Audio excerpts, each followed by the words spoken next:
Hello, VC. This is Matt again, and hope everyone's doing fine today. This is a video response, my first video response actually, so I hope I do this right and put it in the right place to Mean Mr. Mayo's Beatle contest, which asks to name your least favorite Beatles song or least favorite Beatles songs. And the ground rules that he set forth on that was to he put a list of several songs that he wanted people not to name because he thought that would be the obvious songs that a lot of people would pick. Those being Revolution Number 9, Wild Honey Pie, and Why Don't We Do It in the Road. And then I think he also mentioned some of the little snippet songs like Dig It, Maggie May, Her Majesty on Abbey Road.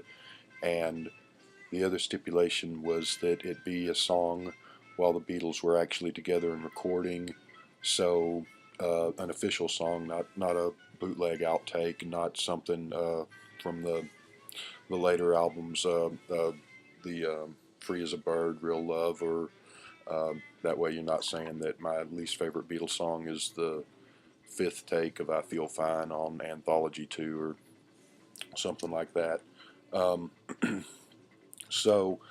the last thing he wanted us to show something, not just say my least favorite Beatles song is this song and hold up the album it came from, because we've all seen the albums a lot of times. So he wanted us to pick out something a little unusual or different to show, a book or a little piece of memorabilia. So my least favorite Beatles song is a tough one for me because I believe while they were together, they officially released 276 songs, is 270 something songs, I think is the number that if I'm remembering correctly. And I really don't. There's really no song in there that I just absolutely detest and hate.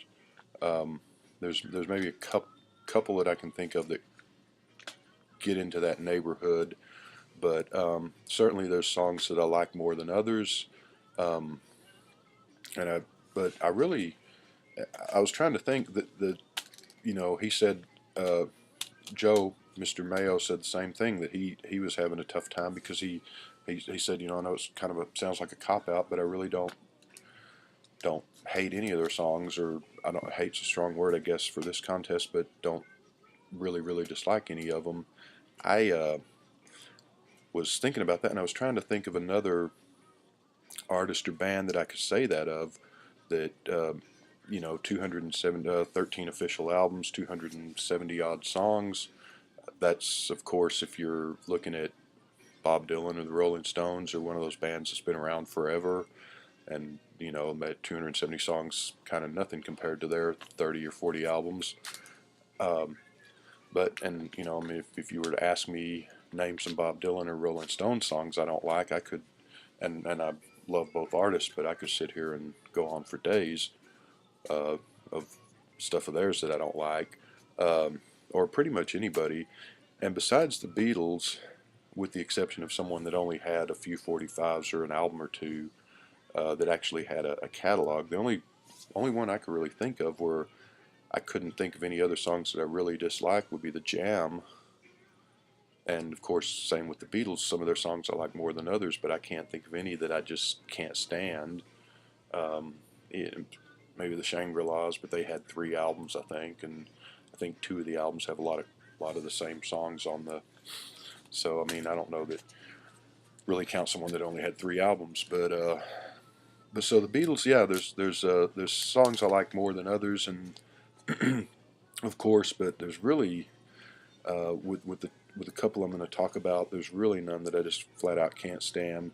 So one of the songs was on his Do Not Use list, which was Wild Honey Pie. I just the sound of it or something, it just kind of drives me buggy. I just never. It's just annoying. Um, I don't know. I just never liked it. Revolution Number 9, I like, as weird and odd as that is. Kind of a story behind that, but we'll get into that later. Why Don't We Do It in the Road is not one of my favorites, but I just thought it was kind of a raunchy rock song, and it's fine. I never disliked it. It's kind of just a their song in a way, but um, and so and a lot of others that I have heard people say they don't like. Yellow Submarine kind of wrecks Revolver is the common refrain you hear, sort of like Sloop John B. Wrecks, or not Rex, but is out of place and throws off the pacing of Pet Sounds, which and Sloop John B is a great song. I love that. Probably doesn't belong on Pet Sounds. It is a little out of place. It's kind of like if the Beatles had put "She Loves You" on Abbey Road. Not that "She Loves You" is not a wonderful, great song, but um, it does kind of disturb the flow of that song, of that album. Yellow Submarine, I don't know that it really disturbs the flow of Revolver. I think it's a good song. It's a silly, fun, dumb song. Um, they were just trying to write a kid song, I think. I liked it a lot more when I was a little kid than I do now, but I still like it. I guess Revolver would be better had they, well, actually, Paperback Writer and Rain came out before that, I believe, but had they used something like that instead and just put Yellow Submarine on a B-side of the Eleanor Rigby single and left it at that. But I never minded Yellow Submarine. Till There Was You kind of gets a bad rap on the With the Beatles album. It's kind of syrupy and gooey. It's from the Music Man. Uh, I like it all right. It's got a nice little guitar solo. Never bothered me. Obla Di Obla Da. Never minded. And they're not. These aren't top shelf Beatles. These aren't their greatest songs by any chance. But I do like them, and I'd rather enjoy some of them. Um, All Together Now on the Yellow Submarine soundtrack kind of gets a bad rap. I think it's kind of a bouncy little silly thing, and I rather like it.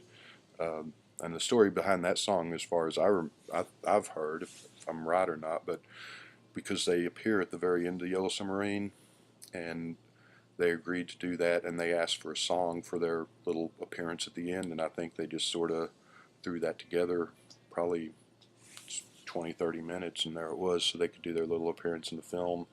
Um, Mr. Moonlight is another one that is I've heard people say they really don't like. I love that song. I love the vocals in it. I think it's great. From the Beatles for Sale, which is one of their albums that kind of gets that's one of everybody's Yellow Submarine, Let It Be, and Beatles for Sale kind of gets those are the bottom tier Beatle albums. I don't agree on, especially on Beatles for Sale and Let It Be.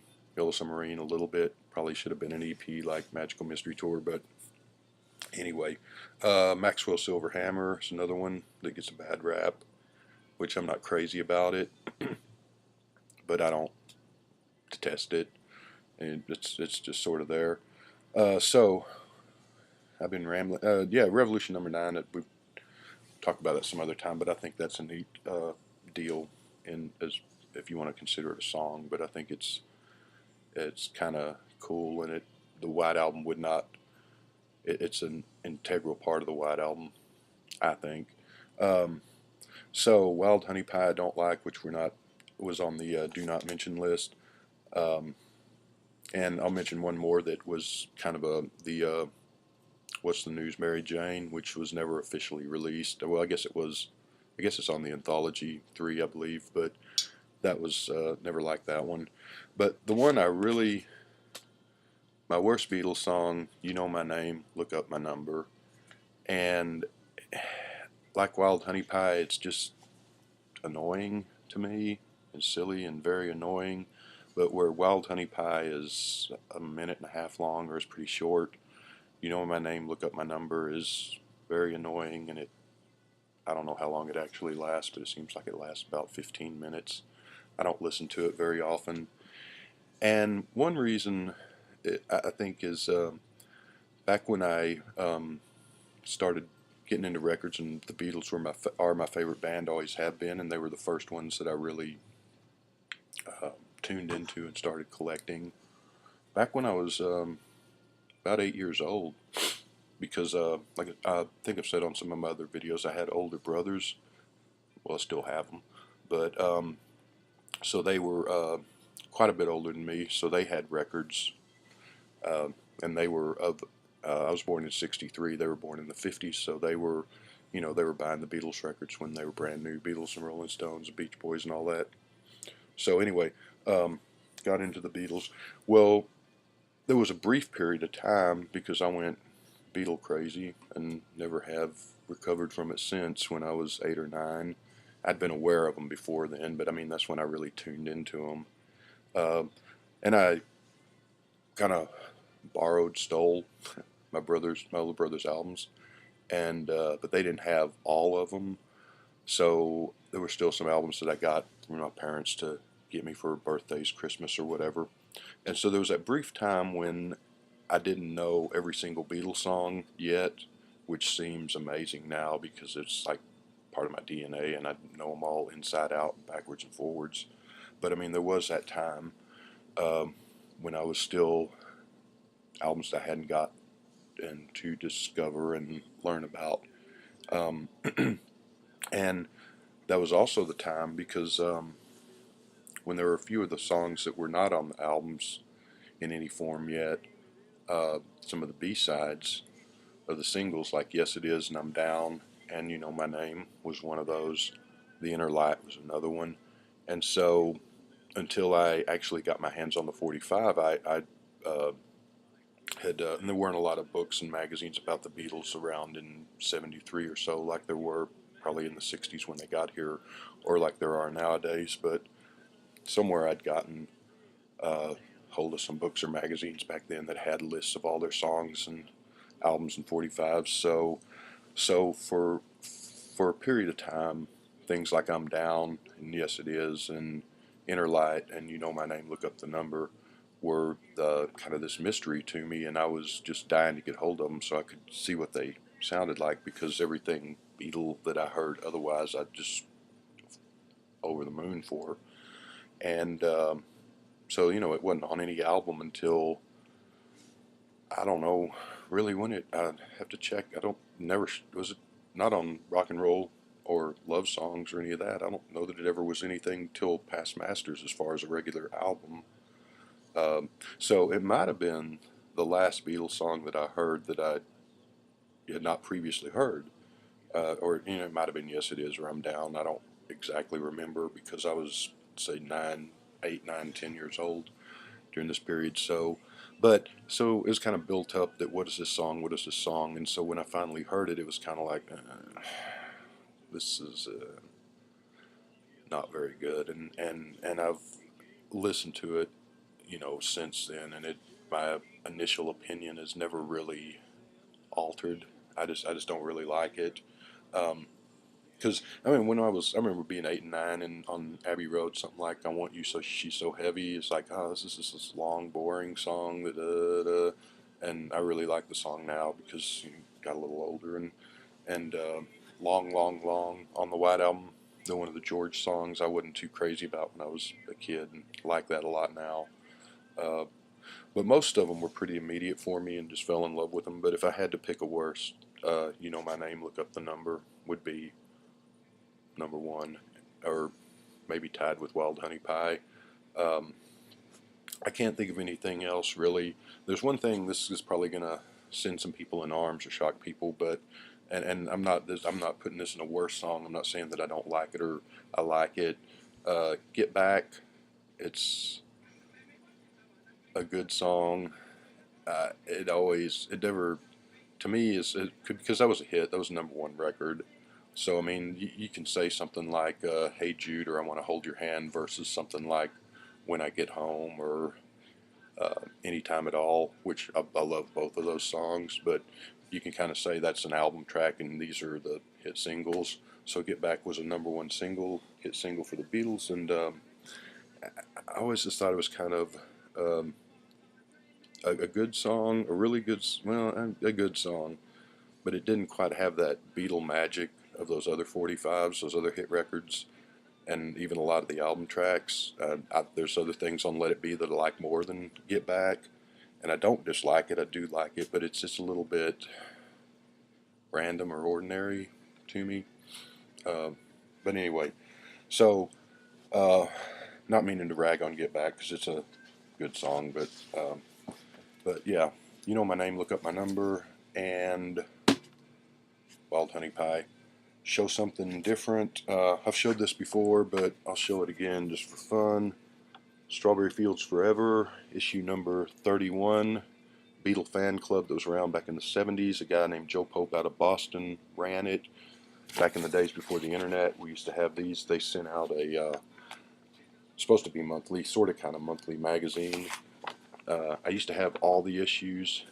I don't have many more. I just have this one, and the one. This is cool because in this issue we finally settle, is Paul McCartney dead? And it's the whole. Came out in 1978 or 79, because there's a issue. There's a review of the new at the time George Harrison album, just the George Harrison album.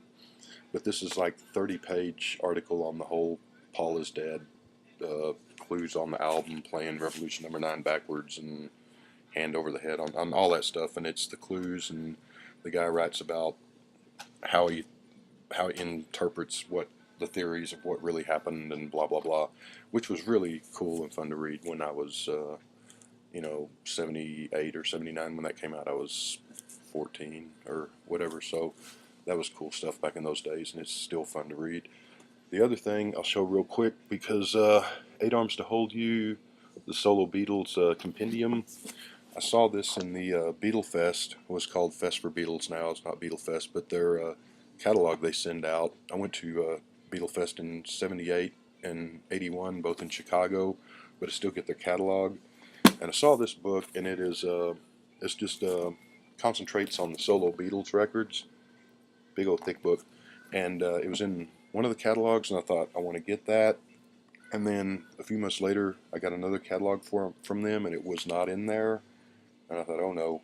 So I called them up, and they had just a handful of copies left. That's why they didn't put them in the next catalog. But I went ahead and ordered it and got it. And so I guess it's out of print. I don't know. But it's 30 years of solo Beatles records, and that's, I don't know if you can see that. The cover just has a bunch of the Beatles solo records stacked up on their side, or where you can read the spines. And it's broken into a section for John, Paul, George, and Ringo. And it's got just a wealth of information. It's got all their tour dates of any concert that they did, which is kind of cool. And then it's got just information on the recording of the album. There's no pictures or anything. It's sort of like that big old thick thing. But it's fun to read, and it's wealth of information. They do a little bit of review or talking about the albums. I wish they would have done a little more of that. But so if you get a chance, and there's I don't know if you can read that, but Wonderwall music information, George Harrison's first album. So try to track that down and find it. It's a good book. So, what did we agree on? Where was, you know my name, look up the number. And enjoy watching your videos, Mr. Mayo, and everyone in the VC, thanks for watching, and we'll talk to you soon.